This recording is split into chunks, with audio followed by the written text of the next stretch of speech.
జై తెలుగుదేశం, జై చంద్రబాబు. మాది మోతడక గ్రామం, తాడికొండ మండలం. ఈరోజు జగన్మోహన్ రెడ్డి పోయినసారి కోడికత్తి డ్రామా ఆడాడు.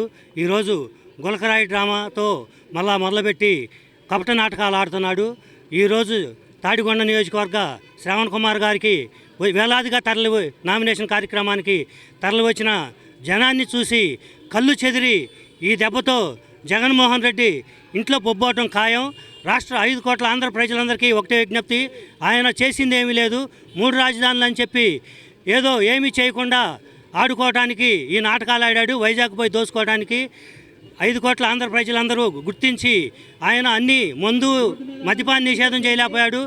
ఇసుక అన్నిట్లో దోపిడీ చేసి ఏదో పిల్లికి పిచ్చం పెట్టినట్టు జనాలకి ఏదో డబ్బులు పంపిణీ చేసి ఏదో గొప్పలు చెప్పుకుంటున్నాడు. ఆ పరిపాలన అయితే ఎవరైనా చేస్తారు, ఆఫీసర్లు అయినా చేస్తారు. కాబట్టి ఈ ముఖ్యమంత్రి మాకొద్దని 5 కోట్ల రాష్ట్ర ప్రజలందరూ గుర్తించి రేపు రాబోయే ఎలక్షన్లో ఓటు ద్వారా జగన్మోహన్ రెడ్డికి బుద్ధి చెబుతారని మా మోతడక గ్రామం నుంచి ఘంటాపథంగా చెబుతున్నాం. జై తెలుగుదేశం, జై చంద్రబాబు నాయుడు, జోహార్ అన్న ఎన్టీఆర్. జై అమరావతి.